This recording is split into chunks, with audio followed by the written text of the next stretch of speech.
Hello, fellow movie crusaders, and welcome to our latest episode. My name's Sean Watts. With me, as always, is Brian Michaels. And today we are doing a non-spoiler and spoiler discussion for your Furiosa, a Mad Max saga.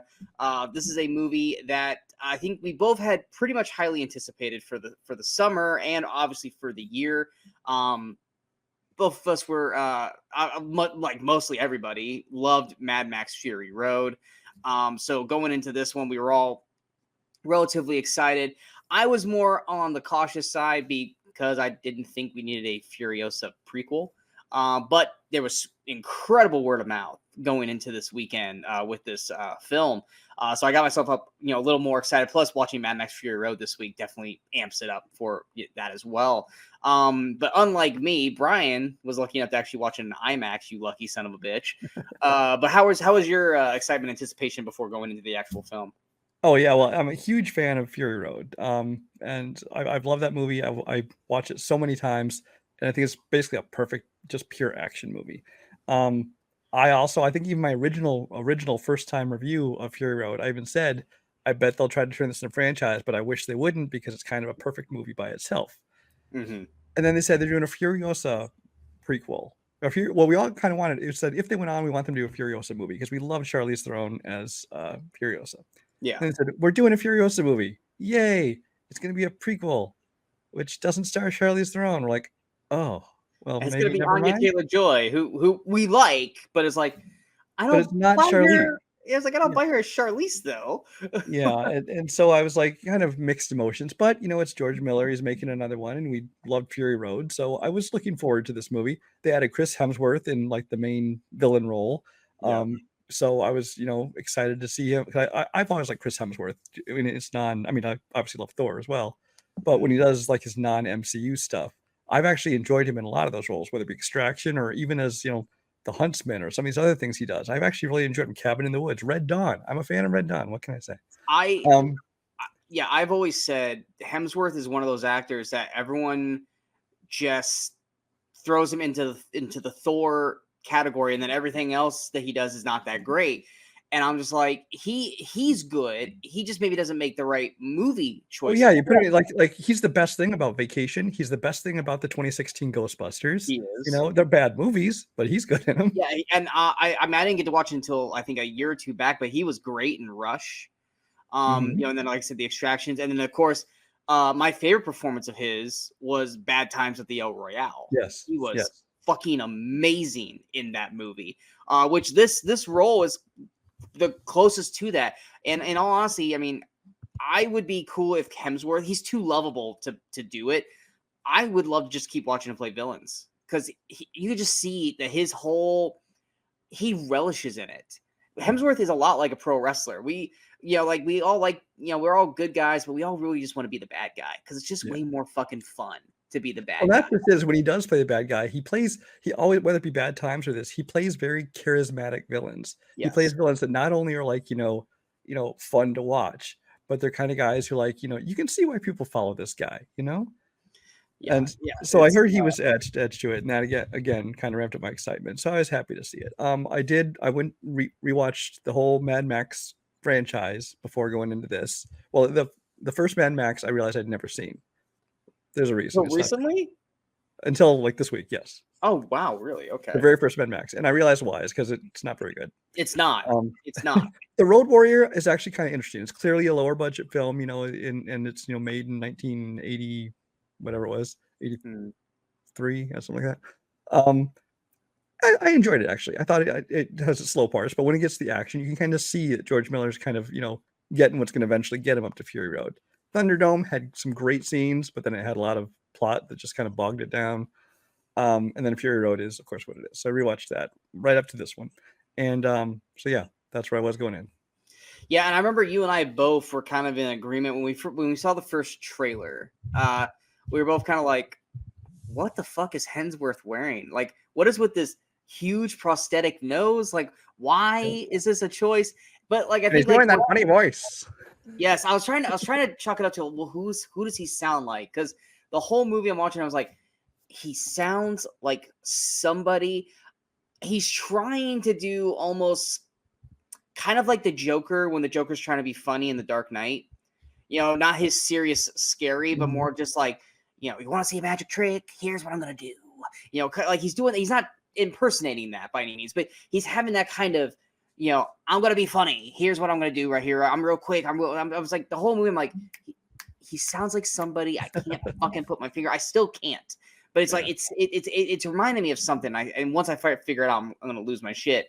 But by the second trailer, I think he because it was more or less the first trailer. He looked so much not like himself, and it's like, wow, he doesn't look like Hemsworth at all. And then the second trailer is almost like, oh no, he totally looks like Hemsworth with just a big ass nose. And it's almost like they like cleaned him up a little bit because it's like that first trailer, he looks unrecognizable. I think we just there are more scenes of him, so we had settled into it, kind of thing. Maybe, yeah. But yeah, obviously for people who don't know the plot for this is basically the story of Furiosa. It starts off from, and for anyone who watched Mad Max Fury Road, she basically gives the bullet points of this film to a point. She was living in the green place. She gets kidnapped, and she kind of grows up and becomes the is it the Imperator? The Imperator? Imperator Furiosa. Imperator Furiosa, under Immortan Joe. Yeah. I'm not gonna lie. I felt so dumb. I always thought it was Immortal Joe. I always thought it was Immortal Joe until I rewatched Fury Road, and I was like, I look at the subtitles. I'm like, son of a bitch! For 9 goddamn years, I thought it was Immortal Joe. I just thought they were saying it wrong because Australian. I thought they were just putting some accent into it. Which, by the way, even just hearing you say that right now, it does not feel like it's been 9 years since Fury Road. It has been, yeah, and it's like, but for some reason, I just thought it was like an accent thing. It's like it's immortal, but they're saying it's hard to understand a lot of what they say. In yeah, that's the one thing. Like with Fury Road, like there's so much dialogue in the movie that makes no sense. Like you had like that one wife, the blonde. She's like, "He's a slagger." I was like, "What the fuck does that even mean?" What like none of your dialogue makes sense. Like maybe it makes sense to Australian people, but your dialogue is. I don't understand a word you're saying. Like it sounds like a dig. I have no idea what the fuck you're saying, but your entire dialogue in this movie is just gibberish to me. But yeah, for 9 years I thought it was Immortal Joe. But going into this, obviously the movie starts with her as a young kid getting kidnapped from the Green Place, and we see kind of her process, coming up through the ranks, and basically becoming the Furiosa that we know by the end of the movie. Literally, it's a spoiler, but it's not. I mean, the movie literally ends with Mad Max Fury Road starting. Like it's literally the start of Mad Max Fury Road. So you could, if you wanted to, like watch this and lead it right into Fury Road, and then boom, you're good to go. Just don't watch the credits, because the credits is giving away Fury Road to a point. But yeah, non-spoiler wise, what were your thoughts going with this movie? Yeah, I enjoyed this movie quite a bit. I really did enjoy it. The problem with the movie isn't even the movie's problem itself. It's the fact that it's in the shadow of Fury Road, because it will inevitably be compared, fairly or unfairly. It's going to be compared to that previous film. Without question, yeah. And it's not as good as that film, but that's a perfect action film pretty much. It's such a impossibly high bar. There's no way you could live up to that. So when you put it next to that, yes, it does feel lesser by comparison. But I really did very much enjoy this movie. I think the action scenes are just as imaginative, and they're fun, and they're cool, and they're awesome to watch. They are definitely on a smaller scale. It's not quite the whole, big army of things going on at once like the other one was. But those action scenes are very cool. I do think that the movie starts off a little slow. Not too slow, just slower than expected, I think, because this movie is a lot more into the story. The first movie, its simplicity is kind of what was the main appeal of it. It was just action scene, go there, turn around, come back. That's it, essentially. There was a bare honestly, the first 5-10 minutes of Fury Road feels like it's in like 2.5 speed. Yeah, because Bigfoot does that a lot. He speeds up the frames. Yeah. But this movie starts off, it's just pure story, but really like the first, I don't know, maybe half hour or something. They broke it into chapters. Like the first 2 chapters were mostly actionless. Yeah. So you got that bike scene, like the bike hunting scene. But it's not Fury Road to a point. Yeah. So I, the first 2 chapters, I did get a little antsy, kind of going, is this it? Is this going to be the pace of the film? It's like, can we, get into what we're really here for? But I was, enjoying what I saw. And I was actually surprised how long we were watching young Furiosa before it went into Anya Taylor-Joy. But I mean, even that girl was doing a good job too, though. Yeah. But so I liked that about it. Non-spoiler. Don't worry, we'll get there. Yeah, no.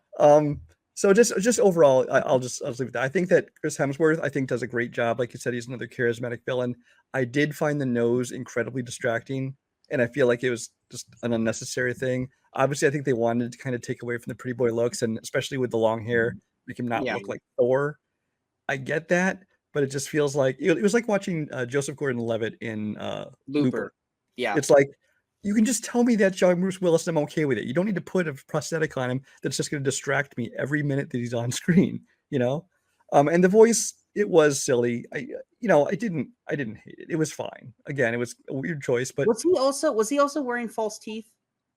Yes. I was like, it looked like he had like. I don't know if he was at all times, but there were definitely certain scenes where it was clear he had some false teeth. Yeah, his teeth. Yeah, he was almost kind of like going like fucking Bohemian Rhapsody. not that big. Not that big. But yeah, you can tell like he's wearing fake teeth too. Anya Taylor-Joy, I thought did a very good job. I liked her in it. I still would rather have seen a movie with Charlize Theron, and for reasons we'll get into, I think that there's no reason they couldn't have just put her in this movie. But we'll get into that later. Yeah, that's most of my non-spoiler thoughts. What are your thoughts? Yeah, I for the most part agree with you in a lot of what you said. I think the first 40-ish minutes is very slow moving. And that doesn't mean that it's bad. It's not bad by any means. It's interesting. It is a good story. But when you go off of Fury Road, where, like you said, first, right when it starts, it is fast forward, boom, boom, boom, boom, go. It does not let you breathe. It fucking just goes. And then going into this, and you're like, okay, we're actually going through a plot. We're actually going through some development of characters, story, stuff like that. And you kind of just have to, because you're going in and you're just like, yeah, and then you just gotta have to let it kind of deliver down. You're like, okay, I'm watching just a movie, and you're watching this young girl who I think was in a movie you watched earlier this year was Sting. I think she's the main girl from Sting, the girl who plays. Oh, she is. I didn't even realize that. Yes. Yeah. And I agree. The action sequences, when we do get them, are incredibly well done. It's not as colorful, I would say, as Fury Road. Because Fury Road was trying to hit every spectrum of the fucking color rainbow in that movie. This movie is strictly kind of, I was like, man, like between this and Dune, we are really spending a lot of time in the desert this year in 2024. But when we do get that very, very first big action sequence, the first time we get to see the war rig, I'll say that's not a spoiler, but the first time we get to see the war rig, that sequence is fucking amazing. That is not a spoiler, but just to clarify, it's a war rig. It's not the war rig that we've come to know. Well, there's like different versions. Yeah, it's like version 2.0 of the war rig, and I think the one she has is who knows what number by the time she actually is, in Fury Road. It had all different weapons, and it looked exactly. It's a brand new version of it, or an older version of it because of the timeline. But that scene is fucking amazing. There's another scene that we'll talk about in the spoiler review because I don't want to say what it is because it's a location. I don't want to give the location away. But that action is incredibly well shot. But it's a different kind of film than Fury Road. So if you're going into this movie expecting Fury Road, I don't want to say you're going to be disappointed. You just have to understand this is not Fury Road Part 2. This is a story explaining Furiosa, giving you some substance to that and all these other characters and some returning characters from Fury Road that, it's been 9 years. You would think that these people probably wouldn't be back for this, but a lot of characters from the Citadel are being played by the same actors from 9 years ago. Some of them aren't in the same shape as they were, especially one in particular, which I noticed right off the bat, which was kind of like, dude, you could have gotten in shape for this. But it's a very well thought out story. There's one particular new character that just kind of randomly showed up that I was like, I am really gravitating towards this character. It's what's his Imperator name? Jack? Yes. Say his name again. Imperator Jack. Imperator Jack. Sorry. Praetorian Jack. Yeah, Praetorian. Praetorian. I was like, it starts with a P. Played by Tom Burke, which I only knew him from the British series of the Three Musketeers. See, I knew him. The funny thing is, I only recognize him because there's a TV show. It's a British series, but it's on Max, I think. It's called Strike. It's based on the Cormoran Strike novels, which are the adult novels written by J.K. Rowling under some pseudonym. You know, she wrote like this other series of books that wasn't Harry Potter, and he stars in the TV adaptations, which is like they've done like 3-4 seasons of that now. My wife has watched all those, and so I've kind of seen them on all the time. So I'm watching this movie. I'm like, I know that guy. I was like watching the whole movie. It's like, he's got to be someone I know because he looks familiar, but I can't. And then I finally looked up on IMDb. It's like, oh, he's Athos from the Musketeer show. I love that show. And I was like, awesome, sweet. So, okay, good. I'm glad I don't know if I consider this a breakout role for him because he's been acting for a while, just not in the U.S. So no, but he was one of the, as far as the new characters, which I won't get into spoilers, but I really did like his character and his relationship with Furiosa. Exactly. And like you said, Anya Taylor-Joy is great in it, but it does take about 45-ish minutes before we get Anya Taylor-Joy in this film because the young actress, let me get her name right, Alea Brown, I think is her name. Is it Alea? Alila? It's Alyla.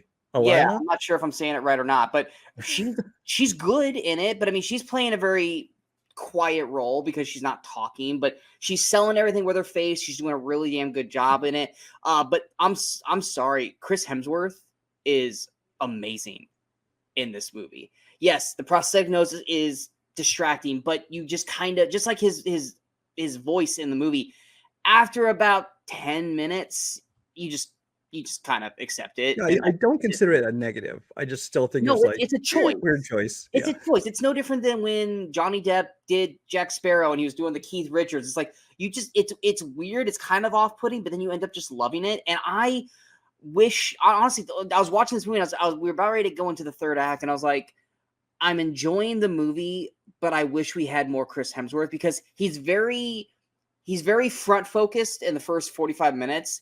And then like the next 45, not as much. And then he's in it in the last act. And like during that second act, I was like, I really miss Chris Hemsworth. I really wish he was back in this movie. Like I really want to go back. I want to go where he is and see this character because I miss him on screen because that's how much I love this performance from Hemsworth. And I was worried where the movie was going by the end, but I loved how this ended. Which we will go into more with spoilers, but Hemsworth, I have mixed feelings, but yes, we'll touch base on where we're going with that. But Hemsworth is phenomenal in this movie. Would you consider it a lead or supporting for him? I'm trying to figure it out for our awards category. I mean, he's bad. I think he's definitely supporting. I think if you look at screen time, yeah, but I think he's definitely. I'd put him as supporting, but I almost consider him as a co-lead. I feel like he's. Like just like with Fury Road, like you said, he disappears for a whole act. So it's like, yeah, but Anya disappears Anya's not until the first 45 minutes of the movie. They're both missing for about a good chunk of the film. So it's a balance. Like we'll figure that out when we get to the awards season. Either way, he's nominated. I'm nominating him right now for whatever we're doing. He's fantastic at it regardless. But yes, as long as you go into this knowing that this is not Mad Max Fury Road, this is telling a story. There are like you said, it's done like a novel. There's 6. I think 6. I think there's 8. It could be 8. Okay, maybe. I don't know. There's like 8. There's like 6 to 8 chapters for this, and they're telling it in plots much like a novel. So there are points where yes, it does drag off a little bit, and I'm not saying that in a bad way, but they got to develop the characters. They got to develop the world because in Mad Max Fury Road, yes, we get like 10 minutes of the Citadel, and then they're on the road the whole time. So they're not really building the story up of these places. You just know, okay, it's a desert. That's where we're at. This is taking the time to tell this story, to expand the world, to do all this kind of stuff. And you just kind of have to go with it. But when you get the action, trust me, you're not going to be disappointed by the action. I will say this. There are some CGI moments that don't look that good. They stand out. There's only a couple, and they're very pretty. Like there's one fairly early on. I was like, "Ooh, that was CG." Yes, there's that, and then there's like another part with some motorcycles in the distance, and they're like, I was like, could they not just shot that practically? Like, I don't like the one I know you're talking about. I'm like, okay, there's no way they probably could have shot that like realistically and made that be like that. So that was noticeable. But there's this one shot where it's like you could tell it's like CGI motorcycles, and I'm like, could they not have just shot that at a distance and just let them do that? Like, it just looks, it's noticeably off kind of thing. And we never got that with Fury Road. So it's one of the things, like, it's 9 years later, but somehow this movie actually looks a little cheaper than Fury Road, if that made any sense at all. And there are some callbacks to Fury Road. I say that as because Fury Road is actually the sequel. There are some callbacks. I'm like, they didn't need to show that person. Like they didn't need to, like that. That's strictly in there to just like go, hey, this is this. Hey, there's this person from Fury Road. And it's like, they didn't need to be in there. Like there's no purpose to have them in there, which we'll go a little further into in the spoiler. But at the end of the day, this is a great prequel to Mad Max Fury Road. I did love the movie. It is a totally different film from Fury Road. And as long as you go in with that mindset that this is a different film, I think you guys are going to enjoy just as much. I mean, people are raving about this movie. I don't think it's as good as Fury Road, but it's also not the same kind of film. I think they're both, I still give the nod to Fury Road because what it did was revolutionary when it came out. Furiosa is a great film, but I would still say it's not the best film of the year. Some people are clamming it up with the best film of the year. I was like, it's good. It's really good. But it has little shortcomings here and there. Like I said, the slow first 45 minutes and little things here and there, which we'll touch base on in the spoiler. For me, it's still a very high score. I still strongly recommend this. I still enjoyed the hell out of this movie. And there were plenty of moments where I'm leaning forward going, I am so invested in what's going on here. So for me, I'm giving it an 88%, which is a 4.5 star. What did you end up giving yours? It's currently at a 4-star. I feel strongly that when I watch it a second time, knowing the expectations to go in and what kind of, the pacing and things, it will likely go up to 4.5. Gotcha. So we're going to be probably relatively around the same boat. Yeah. But anyway, we hope you guys enjoyed the non-spoiler part of this review. 5 chapters, by the way. There is 5? I could have swore I saw 8 at one point. Doesn't matter. Doesn't matter. But anyway, if you guys have seen Furiosa, stick with us. We're going to go into spoiler territory. If you guys have not seen Furiosa, stop this right now. Go watch it. Please go watch it because this deserves to be watched in a theater. And then come back and listen to the spoiler aspect with us. So here is your spoiler warning. Cue the spoiler screen. And we'll give it about 5 seconds. And then we will go into the spoiler section of this. 3, 2, 1. Okay, spoiler aspect of this film. Go first. Let's see. First thing. Elsa Pataki, Chris Hemsworth's wife, once again gets to cameo in this film. When she popped up, I was like, is that his wife? That's got to be his wife. That's got to be his wife. I had to wait until I got home. I was like, of course she's in it. It's a well, it took me a minute the first time I saw her because you didn't see kind of, jumping off the horse or whatever she was doing, or motorcycle. Yeah. And I was like, at first I thought it was the girl who was in The Mummy with Tom Cruise. I forget her name. The main girl? Sophia Boutella? No, not The Mummy. The girl that was with him, with adventuring with him. Oh, okay. I got you. Yeah. I thought it was her. Yeah. And I was like, wait, no, it's not her. And then as soon as she stopped and turned to the camera, I'm like, it's Elsa, which makes sense because, I mean, she showed up in, was it Spiderhead? And he showed up in Interceptor, and they're just kind of showing up in each other's movies. And she's not big enough of an actress that, like, you would, like, notice her unless you know that's Hemsworth's wife. Because, I mean, I think for most people, like, they know her from Fast 5 and Furious 7. But maybe not so much anything else. But we all know it because it's like it's his wife. So yeah. And I have seen other movies she's been in, like Interceptor and some things like that. But anyway, it was just kind of like one of those things like, hey, it's another family affair. I was wondering if like his kids were going to show up in this one too. Like they did. Oh, she also showed up in Thor: Love and Thunder, by the way. Yeah, as the wolf woman that he was. Yep, she definitely did. So there's that. I do want to talk about Praetorian Jack. That actually kind of was probably my favorite part of the movie.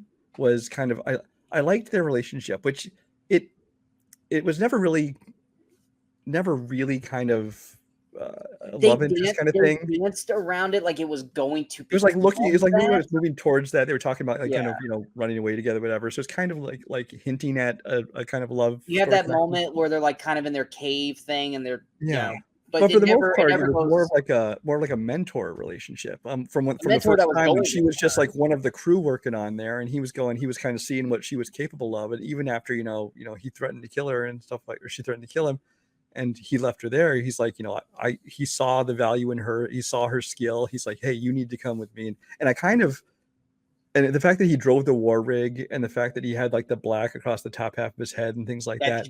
She does that in kind of like it felt very much to me like Indiana Jones and the Last Crusade, where young Indy was on an adventure and he ended up with that other guy who had the jacket on, he had the fedora and stuff like that, and kind of how he ended up modeling his look after that. I kind of thought, oh, I see where she got that now. But then as they move forward, he actually became a mentor for her, and she actually worked with them.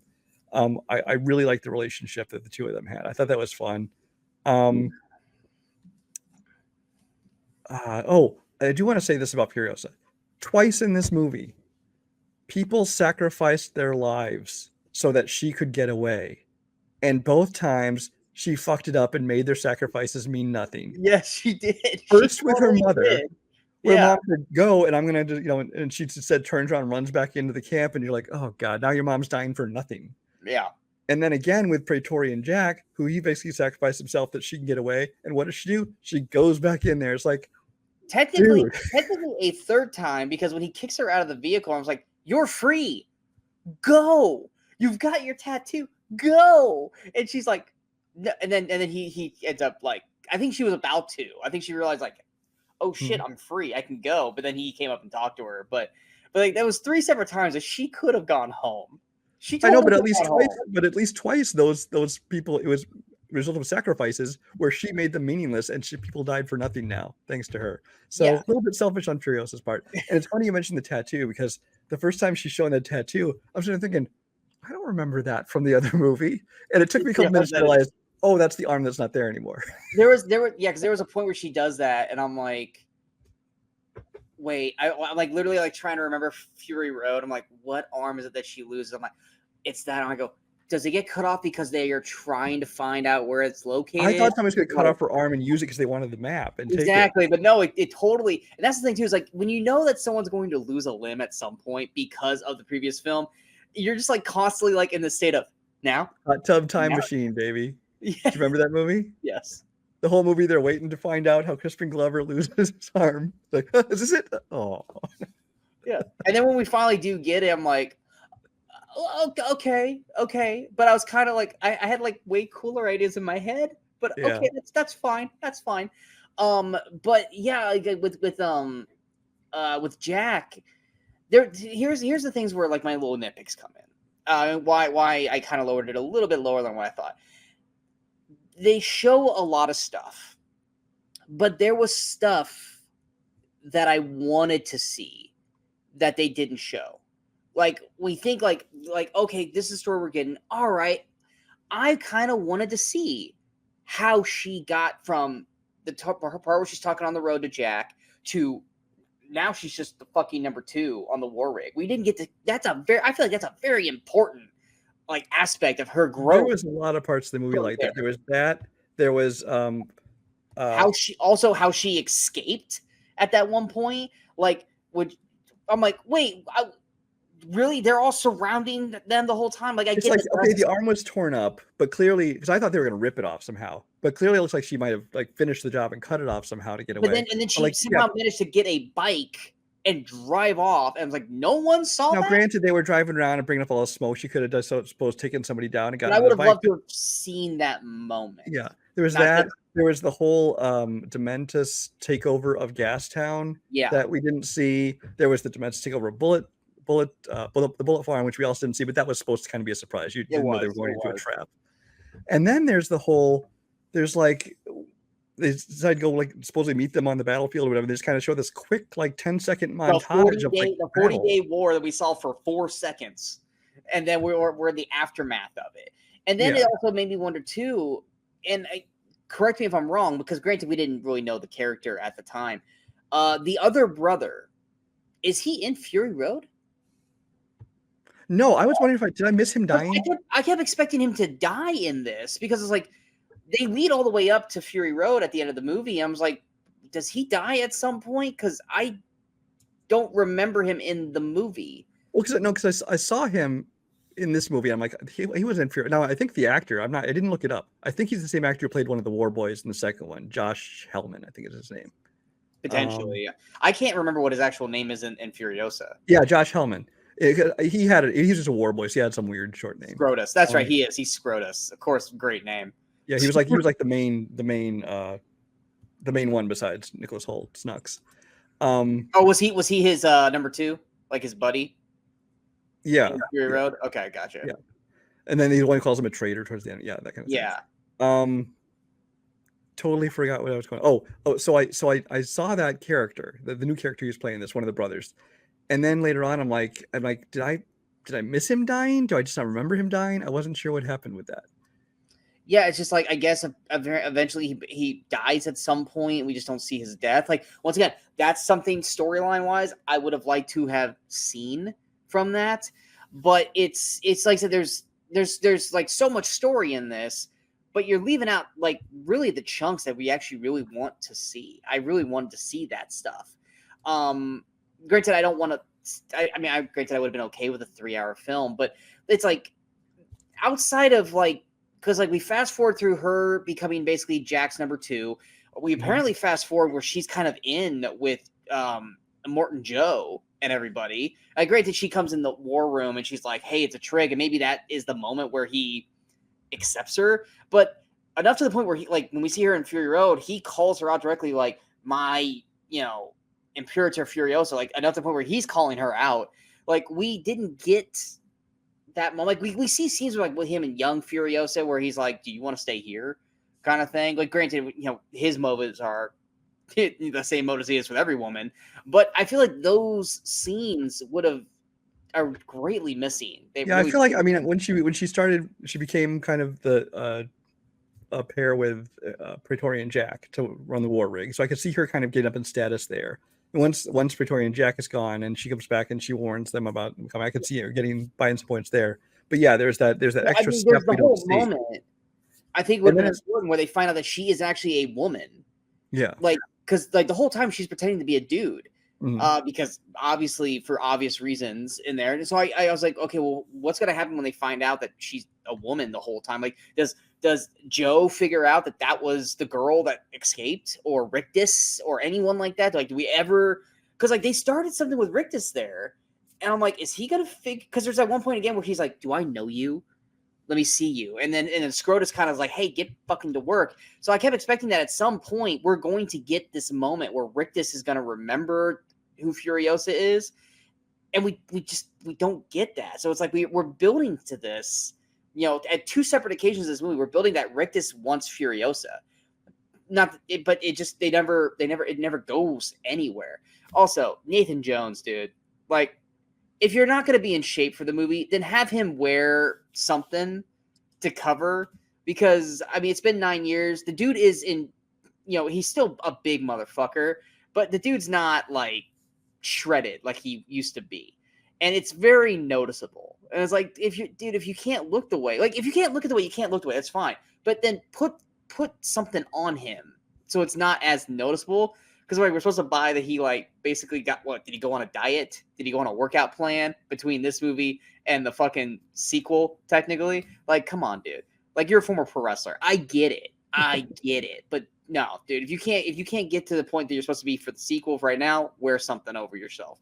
See, I think maybe you noticed it more because you're more familiar with him as a wrestler, stuff like that. I didn't really notice much of a difference. Dude had a big ass gut, and they didn't try to hide it, and his pecs were droopy. I didn't notice. I don't want to fat shame Nathan Jones. I'm not. He's older. He's definitely older. I get it's harder to get in shape like that. But once again, it's a director decision. He doesn't look like he does 9 years ago. Make him wear a jacket or something. You could put Nathan Jones in a jacket and it would be fine. We would understand, like, oh, okay, well, he's not in shape anymore. It's fine. Let's make him. Here's my other question is, how long takes place from when they defeat Dementus to Fury Road? Him old with a tree growing out of him. Which is essentially Fury Road. Yeah. Well, let's look at it this way. Charlize Theron in Fury Road, let's chalk up that she's at least in her 30s. Let's go there with it. See, but here's the problem, though, is in the final scene of this movie, they have Anya Taylor-Joy just looking the same as Anya Taylor-Joy, No, but see, loading the the thing girls is into the that truck to start they were Fury Road. they were doing this thing where they kept her face hidden in the shadow to make it Yeah, look like she looked just the Charlize. same age to They, me. I don't know. They definitely did jump ahead in years. I It just could have felt like been if 10 they're years. going to have this movie go all the way up to where, because I thought they was going to kind of show her growing up kind of thing, and then there'd be a big gap between this and Fury Road, so that's why they had to recast it. But it's like I feel like if they're going to go right up to loading the truck for Fury Road, why didn't they just have the little No, girl and then go to Charlie's Throne? what I'm saying about loving the ending, I'm not talking about the Fury Road aspect because I agree. I don't think they should have led right into I that. kind of like seeing them like that the moments right before the movie that But we then at know, least get kind of Charlize like back. in Rogue One. Get Charlize back for that scene then. Yeah, yeah. Like just hey Charlize, can you come in and shoot for like a day? Right. Just come back and be Furiosa for a day. We'll put a wig on you. You know, we'll keep you in the shade, but people need to know that it's you. And then go from there. They could have easily have done that. Maybe she wasn't. Yeah, but the fact they didn't end it up because that's the moment that I kind of went like, wait, is this so? This movie takes place right before Fury Road, and I went, well, no, because Dementus aged obviously, and the tree grew. It had to have gone at least anywhere between 5 to 10 years because when we do get to the inevitable final third act, he is older. We see the gray, we see all that, but you got to remember he's probably not being fed very well. Oh yeah, he's shriveled up. He's shriveled up and stuff like that. But there's a tree growing out of him that's at least a few years old. Yeah, exactly. But I loved what she did to him. That's the part I'm talking about. I loved the ending for him because you could have because I'm watching this and she's chasing after him. I was like, okay, like he's going into the big sandstorm. I was like, okay, we're about to get a Fury Road aspect. We'll see how cool this is. But once again, you got to make it make sense that someone like Dementus can lose to Furiosa because Furiosa, she's not Charlize. I don't see how she can beat him unless she's using the gun on him. And then it's more like it's like a mind fight. Mm-hmm. You know, it's him talking to her. It's like he's accepted his fate, but he's just going to continue to just talk. I loved that whole conversation that they had with each other, where he's just like, I don't know who the fuck you are. Oh, okay, your mother? Cool. I'm sorry. It is what it is. And then it wasn't until she touched the teddy bear. He's like, little D? Oh, dude. It's almost like he got excited. That he was like, okay, if I'm going to die, at least it's to you. Like, I'm happy with this now. But I loved that whole conversation. So, like, I wasn't expecting it to be they're just going to talk and then we'll see what happens. But when it was happening, I was like, you know what? I'm loving what I'm seeing here. I even loved the scene where he comes in and basically negotiates with Joe, and he's doing the like, I can't hold this for much longer. He's like, oh, sorry, got distracted there for a second. But I loved that whole like everything about Hemsworth works in this movie once you get past the nose and the voice. But I even love that first scene where they try to take the Citadel. And he's like, I'll take care of all of you. And then they're doing like the big drop down, like picking up. That was shot beautifully. And like I said, the first scene with Warrig, that was amazing. Like I loved, what was it, the main dude with the horns. Yeah, like literally he was like a giant octopus, like blimp thingy chasing after him. I love that they used like fan flyers at one point. I was like, I wasn't expecting those. You know, but it was shot so well. And then, of course, the attack on Bullet Farm was incredibly well shot. But once again, like Dementus is such a well choreographed character in this movie, and Hemsworth is so fucking amazing with that. Like, I loved the scenes that even in that moment where he's like, you know, he's being sniped, but he's still super smart with it. But like I said, those action sequences worked so fucking well for me. And what she ends up doing with him, I loved that even more because I was like, where are they going with the seed? You know, because like the seed's not in Fury Road, so we got to go somewhere with it. And where they ended up going, I was like, damn, I wasn't prepared for that, and I fucking love that. Like I said, there's a lot to love, and there's a lot that I just wish we got. Well, it's honestly, because they did that ending conversation, like you said, when he was like on the ground and she had him kind of, you know, beat. And it's just kind of talking, and then I kind of felt like this is how they're going to end this. This is so anticlimactic.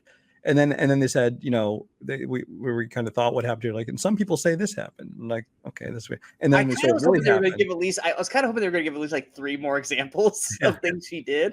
And then they say, you know, what really happened? I heard this straight from Furiosa's mouth. I'm like, oh, okay, I'm okay with this now. Yeah. I would have loved to at least seen 3 or 4 more examples of what he did.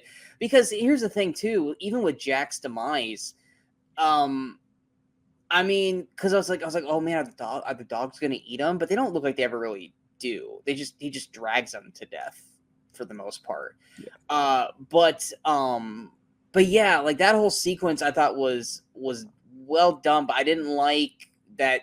Like I said, the whole we're just gonna drive around in circles, and it's like I didn't like the execution of that scene because Jack's death feels, I don't want to say anticlimactic, but it's like you've been giving us like a real reason to actually care about this character, and that's kind of how you're dispatching him. Like I kind of felt like we would get a little bit more of a more defiant kind of end for him, and then once again, Furiosa. Although finally Jack's death actually does let her get away. It does to a point, but then like just like I said, her escape, like he goes around. I was like, well, it's like he's dangling. It's like, is she just gonna fall off? Like, is that how she's gonna do it? Like, how is that gonna happen? Like, we don't get to see that. And I would have, not that I want to like go 127 hours and watch her like fucking do that, but I mean, I would have liked to have like, we don't have to show her do it, but we like maybe like keep the camera on her and give us something and show her escape, and because maybe she even could scream, but you couldn't hear it because of all the fucking motorcycles. But it's also one of those things where it's like, wouldn't she have bled out and died? I'm pretty sure she would have bled out and died. I didn't care for. Granted, he's a very popular character. I didn't care to see the guitar dude. Like that was an unnecessary cameo. Like, well, here's how I look at this: is that because I said that you barely saw him. He was barely in the movie. It's kind of a brief. He's in there for one shot, but it's in there because of Fury Road. It's like, but it's because they're at this place. They're because it's the people from the Citadel, and it's like, yes, they've lived there more than the 5-10 years that it is between the two movies, and so yes, he's going to be there. Yeah, obviously, Rictus is going to be there.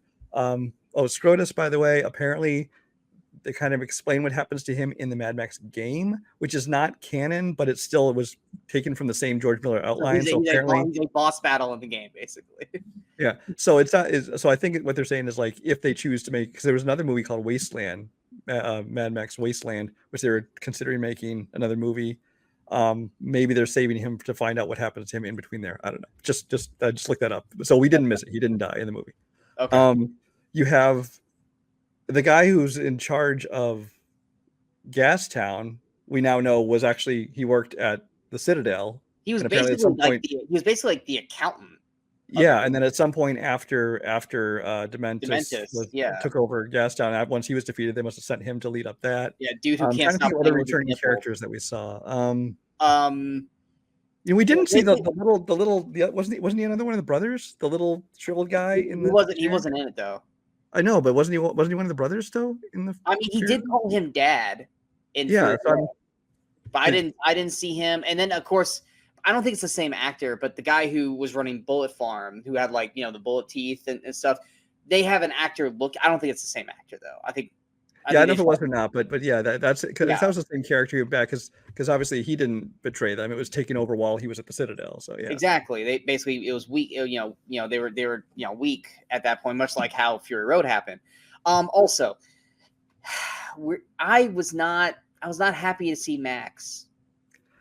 Here's the problem with Max. It was an unnecessary show. Just like not only showing Max, they're trying to show him in kind of the exact same moment at the beginning of the first movie, right? I think it was up and he's stomping. But it can't be because we. But it's not time-wise. It doesn't work out. Yeah. Time-wise, it shouldn't be that day. It should be like the day before the 10 years jump or 5-year jump, whatever it is. Exactly. So unless in Fury Road, which I can't remember off the top of the head, I think we connected that like that moment then leads to him getting captured. Maybe it doesn't. Maybe he doesn't get captured right at that moment. Wasn't it right after that he jumps in the car and goes, and that's when he gets captured? Yeah, you would think, but maybe we just jump ahead of him just doing a random driving. Either way, but it led to that. Yeah, it was a completely unnecessary cameo. It's obviously not anybody. It's not. Yeah, I mean, look at the credits they have listed. It was some nobody. It was some nobody. Clearly not Tom Hardy. But it's like, are we supposed to believe that? Did he save Furiosa and bring her to the Citadel, or did someone from the Citadel just find her? Because the very next moment, she's in one of the caverns in the Citadel. how the fuck did she get there? Did Max get her there? I don't believe that, because the Max doesn't act like he knows the Citadel and Fury Road. Did she actually make it? Because it looks like she collapsed. So that, like I said, moments in the movie that probably should have been in the fucking film, we don't see. But it made it very much look like Max saved her, because Max is the only one that sees her, and then all of a sudden she wakes up, in one of the caverns. So like little things like that. I didn't take that implication at all. I thought it was just like, hey, look, Max is here. Yeah, but we don't. So how does she get back to the Citadel is my thing, because she passes out on the ground below him. Well, not below him, but down there. So either someone found her and took her back to the Citadel, or Max took her, or she got back up and still continued to walk after all that blood loss. I don't know. We don't know. That's, like I said, that's story right there. That really is right. Kind of it was the people, not the people in charge, but it was like the common people. Yeah, of the Citadel she was in one of the caverns below. So she made it. She somehow. So I think they just somebody found her out in the desert. That's my. But once again, we didn't get to see that. No. So it's just one of those things where, like, how the hell did she get back? It'd be like if Luke, was stuck in Hoth. It was like, how the fuck did he get back? Well, eventually they found him. Well, yeah, but you got to kind of show that. You got to show that. So basically, you wanted to see somebody show up and shove her inside of a desert animal overnight, and then take her. They smell better on the outside. But yeah, I mean, it was still, like I said, it was still great. I still loved it. I honestly kind of felt a little bad when the little guy took one to the head. I was like, "Oh." He was like, "Wait, can I do anything now? Can I do anything?" So he has one job. He's like, his one job is to do the whatever it was called, the Bollywoggy, whatever. Yeah. And she finally says, "Do it." And he doesn't get to do it. I felt so bad, because like I was like, they kept going back. I'm like, he's sitting on all the cabbage and he's spraying the stuff on his hand, like he's just kind of like whatever. Waiting for his one job. Yeah, waiting for his one job, and then he doesn't get to do it. I honestly felt so bad for that guy. I was like, oh, that sucks. But yeah, what did you think of the guy who was Immortan Joe? Because obviously it's not the same actor. It wasn't. It wasn't the same actor. Oh, I had no idea. I thought it was. That shows you what I know. Yeah. Nope. So that's how good he was, because I had no idea it wasn't the same guy. I could tell from the face it was definitely not the same guy. See, now granted, I mean, there's so much of his face covered up. Yeah. You have the hair and you have the makeup, and really it's kind of hard to tell. So I didn't even know. Through the years, like I said, I mean, Rictus, obviously they got the same guy, because Rictus is Rictus. I mean, you'd have to find another like big motherfucker to play, besides Nathan Jones. But yeah, it's not the same actor who played him. But like I said, I wish we had gotten more of Joe.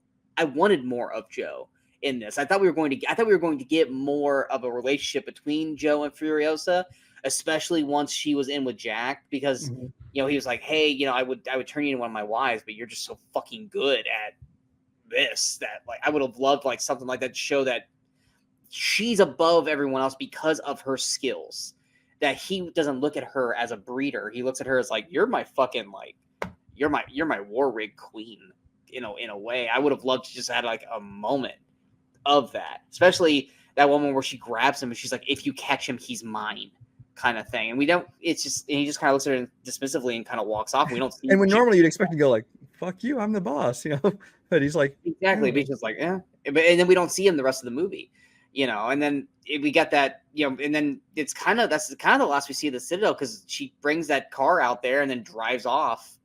And, we don't see any more Scrotus. Rictus is chasing after her. Like the whole Rictus storyline, I kind of wanted a something with that. Like I would have loved that moment where Rictus was maybe tried something with Furiosa and Joe stopped him because of how important Furiosa is, because of what she does. That would at least had completed that arc for Rictus and Furiosa. It's just a scene that I felt like it could have had to complete the why Joe actually holds Furiosa in high regard outside of Jack. Plus just Jack in general, because Jack was just kind of just randomly there one day. It's just like we never saw him, and I was like, oh, this guy's driving the war rig. Who the fuck's this guy? Okay, he's pretty cool looking. Like, all right. Well, I mean, to be fair, we have met most of the army before that. Somebody had to be in charge of the war rig before she took over it. So I mean, once they set the war rig out, there he was. There was just some random guy just all of a sudden showed up. I was like, oh, okay, he kind of looks like a Mad Max type of dude. you know, and then he's like, oh, okay, this is that guy. But yeah, anything else you want to touch I base have on? one last nitpick, and it's just a nitpick. Okay. It's just a stupid thing. I Peach know pit, we're peach nitpicking on a pit lot ain't of gonna grow a things. tree after 15 years. Just saying. I don't care if You you keep it in what? your hair. A peach pit is not gonna grow a new tree after 15 years.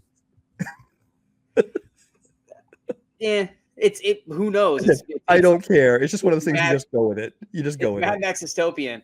I don't know. Every time she put it in her mouth, I was like, don't swallow it. Don't fucking like. Honestly, it's like the size of a fucking walnut. It's like, you know, but yeah, I mean, like I say, I know we're nitpicking a lot, but the stuff that we could nitpick, we couldn't really explain in the non-spoiler. So it's like I realize that most of our spoiler is nitpicking the shit, but like I said, when Furiosa is on, it's fucking on. Which Like is it is so 90% of the damn. time. Actually, Yeah, I don't think there's any part of the movie when I think it's not on. I really think it's just a matter of this is a very, very good movie. It's just not Fury Road. And so if you take it on its own merit, it's a great movie. But it's just like when you compare it and it's going to be compared, it's like it is, it's just not quite that. I And like feel like and that's I why I feel like think when this I is go a see it a movie. second time, now that I know exactly what it is, I think I will appreciate it even more. I feel like this is a movie that like 6 months from now we could resurface this, and our score's probably gonna go higher up on it because let's once again like you could we watch it this weekend and probably feel that way. I'm probably going And to. yeah, and we're with me, I need more like 6 months to watch it. Maybe when it's back on digital and watch it at home, and I can rewatch it as it is and go, you know what? It's either no, exactly what I thought still stays put, or no, this actually is just as good, or it's actually better Mm-hmm. than what I thought. But I mean, either way, I mean, 88%, 4 star, potentially 4.5 star. I mean, that's still great. I mean, Fury Yeah, Road. like you said, it is not the best movie of the year, but we have different movies that we think beat it. But it's definitely up there. It's up there. Absolutely. But we hope you guys enjoyed this episode. If you guys did, go ahead and hit that like, share, and subscribe button to the channel so you guys stay up to date with all the latest videos pop up on the Movie Crusaders. Of course, you can follow us on all the social media outlets to see below. Out right now, I have a review for 3 movies that came out this past week with Garfield. Actually, Garfield movie comes out this week with Furiosa. Strangers Chapter 1 and If, or Imaginary Friends, whatever you want to call it. Brian and myself will be back here very soon with an MCU State of the Union address. It's going to be a 2-parter. Part 1 is our complete rankings of the entire MCU films so far, which is all 33 movies. Part 2, which we haven't shot yet, but we're going to be shooting here soon, is going to be the ranking of all the TV series from WandaVision on, as well as where our thoughts are on the MCU as of right now and where they are going and what we think and all that kind of fun stuff. So that'll be coming out here soon. Next week. No major releases. It's like the young woman. That's in right. the That's right. series. That's why I think Garfield's gonna clean up because there's not a Yeah, real big release. yeah. The week after that, Bad Boys Ride or Die is the next Yes. major release. Yeah. Which I think our anticipation for that went from okay to okay. Now I'm actually really, really excited for Bad Boys again. And Actually, then it's a good day because yeah, Bad Boys Ride or Die comes out the same day that Hitman hits Netflix. So exactly. So we got both of those. So that's gonna be a duo. Well, and also the Watchers to watch and right. and the Exorcism. The And Russell the Crowe Exorcism Exorcism. and oh, that's it. I think that's it. I think that's it. And then also out this weekend, we'll hopefully both watch it. We'll probably talk about it on the chat about Atlas on Netflix, the new Jennifer Lopez movie that kind of looks like Titanfall for anyone who plays the video games. We'll hopefully both watch that, and then next time we're on for chat about, we'll probably give you guys our feedback on that. Unless it's really good and we just want to talk about it like we're doing right now, maybe we will. But chances are we're probably just going to leave that on a chat about episode. But yeah, let us know in the comments below. What did you guys think of Furiosa? Is it good or better or equal to Mad Max Fury Road, or did you not like it? I have not really heard anyone who didn't like it. I've heard people who thought like it's fine, but most people are over the moon for it. But let us know in the comments below what you thought of it. Until next time, in case we don't see you, go watch some movies and go have some fun.